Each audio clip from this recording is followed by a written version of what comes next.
क्या वाकई हजारों साल पहले मंदिर इसी वजह से बनाए गए थे? आखिर मंदिर बनाने की वजह क्या रही होगी? हमें क्यों आवश्यकता पड़ी होगी मंदिरों की? क्यों हमारे इतिहास में ऐसे ऐसे मंदिर बनाए गए जिन्हें बनाने में दशकों लग गए थे? दोस्तों, डिवाइन पावर को और इंटेंसिफाई रूप में पाने के लिए मंदिर बनाए गए। इसे यूं समझिए, जिस तरह साउंड वेव्स को कैच करने के लिए सेलफोन चाहिए, ठीक उसी तरह डिवाइन पावर को उसकी नेचुरल इंटेंसिटी में कैच करने के लिए चाहिए एक पावरफुल टूल, जो है मंदिर। एक तरह से यूं समझिए, कॉस्मिक कनेक्शन के लिए बनाए गए पावरफुल टूल है मंदिर।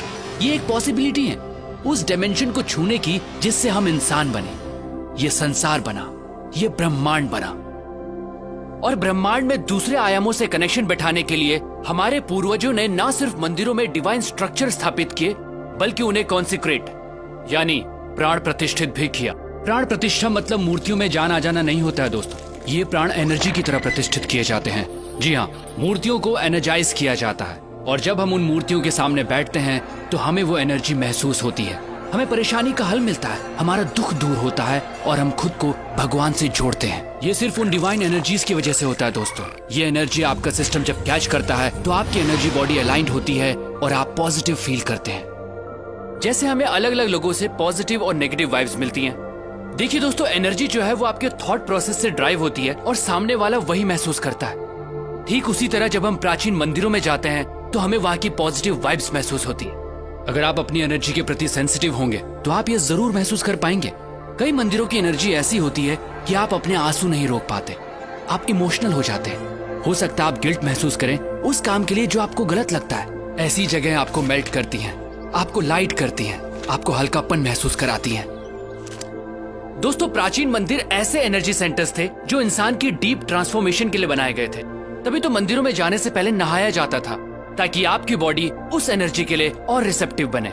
मंदिर कॉस्मोस के साथ अपना कनेक्शन बैठाने की जगह के तौर पर बने थे, जहां आंख बंद करके ब्रह्मांड के आयामों से जुड़ा जाता था। तभी तो आज भी जब हम मंदिर जाते हैं तो कुछ देर आंख बंद करके जरूर बैठते हैं। आप इस दुनिया में कब आए, कब जाएंगे, क्या खाते हैं, क्या कमाते हैं, इससे कोई फर्क नहीं पड़ता। आपको जीवन में कभी ना कभी सोर्स ऑफ क्रिएशन से जुड़ने की जरूरत जरूर महसूस होगी।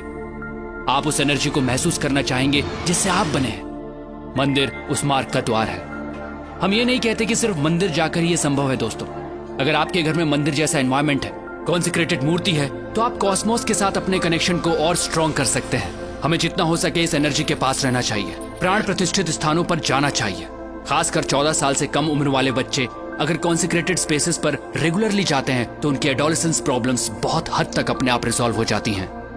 दोस्तों, मंदिर या कहिए कॉन्सिक्रेटेड स्पेसेस उस डायमेंशन से जुड़ने का द्वार है जहां से हमारी उत्पत्ति हुई है। ये एक तरह की टेक्नोलॉजी है जिससे हमारा एनर्जी सिस्टम ऐसे अलाइंड होता है कि हमारा जीवन को देखने का नजरिया ही बदल जाता है। तो अगली बार जब भी किसी मंदिर में जाएं तो वहां की प्राण प्रतिष्ठित मूर्ति और उस कॉन्सिक्रेटेड स्पेस की एनर्जी को अपनी एनर्जी सिस्टम से एक होता जरूर महसूस कीजिएगा। दोस्तों, सनातन धर्म सिर्फ धर्म नहीं है, ये एक सोच है, ये एक साइंस है जिसे हजारों साल पहले इवॉल्व किया गया था, जो इंसान को अपग्रेड करती है और आज भी ये उतनी ही एप्लीकेबल है। दोस्तों, इस मॉडर्न युग में हम बाहरी तौर पर बहुत बदल चुके हैं, लेकिन हमारे अंदर इंसान अब भी वही है और आज भी सनातन प्रैक्टिसेस और साइंस हमें अपग्रेड करने के लिए उतनी ही एप्लीकेबल हैं।